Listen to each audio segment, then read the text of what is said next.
taste is our most indulgent sense, but it is only in recent years that we have started to understand why we really love the foods we do.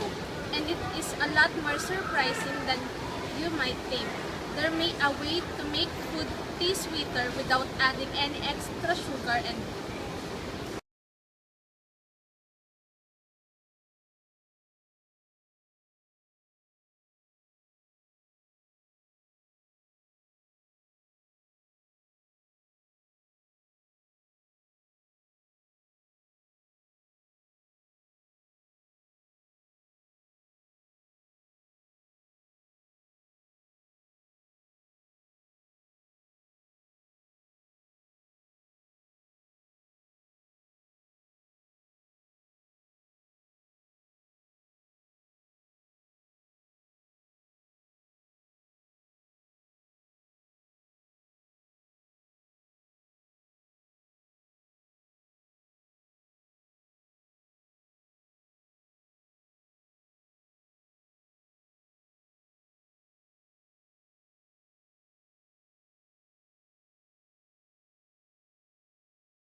it's all down to a trick that happens in your brain.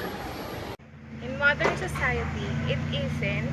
In fact, food that is unhealthy can be manipulated to taste good and thus encourage us to eat it. In an evolutionary context, though, taste and smell are how our ancestors decided what was good to eat and what was not. They were not born knowing that dirt, for example, was not food.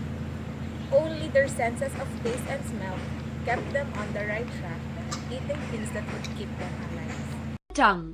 The tongue is covered with several minute pimple-like projections called the papillae. When chewing, they grip and move food. The receptors for taste, called taste buds, are situated chiefly in the tongue. There are around 10,000 microscopic taste buds around the sides of the papillae. They are able to detect 4 basic tastes: salty, sweet, bitter, and sour. Generally, the taste buds close to the tip of the tongue are sensitive to sweet taste, whereas those in the back of the tongue are sensitive to bitter taste. The taste buds on the top and on the side of the tongue are sensitive to salty and sour taste. Taste bud. Taste bud contains specialized receptors for our sense of taste. Each taste bud has around 30 taste cells clustered like the segments of an orange.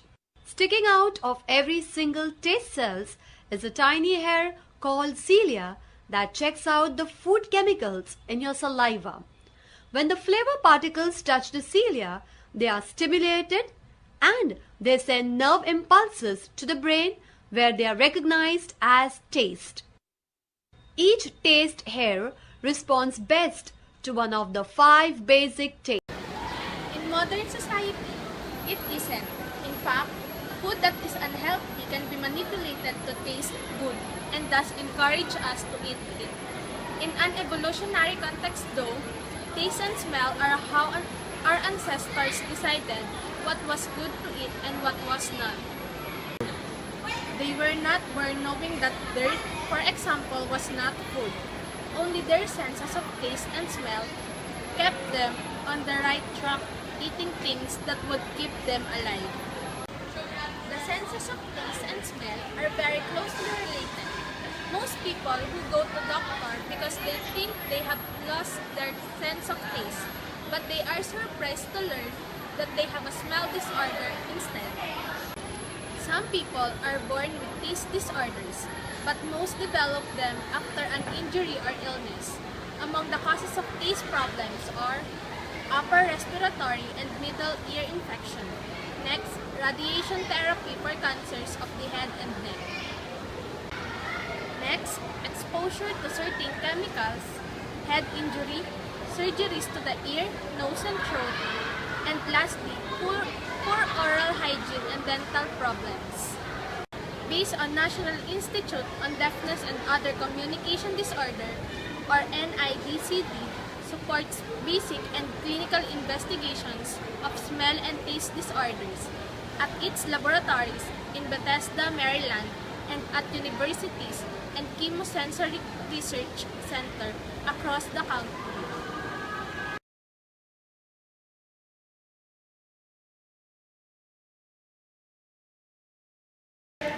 Both taste and smell disorders are diagnosed by an otolaryngologist, sometimes called an ENT, a doctor of the ear, nose, throat, head, and neck. An otolaryngologist can determine the extent of your taste disorder by measuring the lowest concentration of a taste quality that you can detect or recognize. You may be asked to compare the tastes of different substances or to note how the intensity of a taste grows when a substance's concentration is increased. Scientists have developed taste tests in which the patient responds to different chemical concentrations. This may involve a simple spit, spin, and rinse. Tests or chemicals may be applied directly to specific areas of the tongue.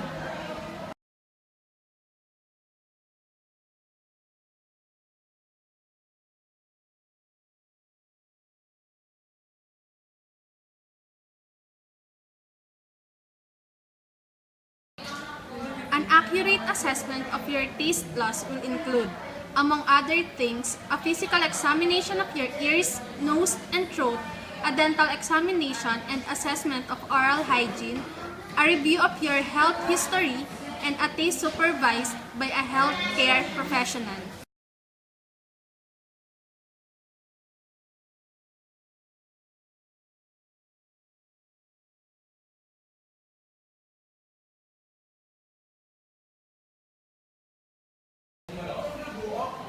Diagnosis by an otolaryngologist is important to identify and treat the underlying cause of your disorder.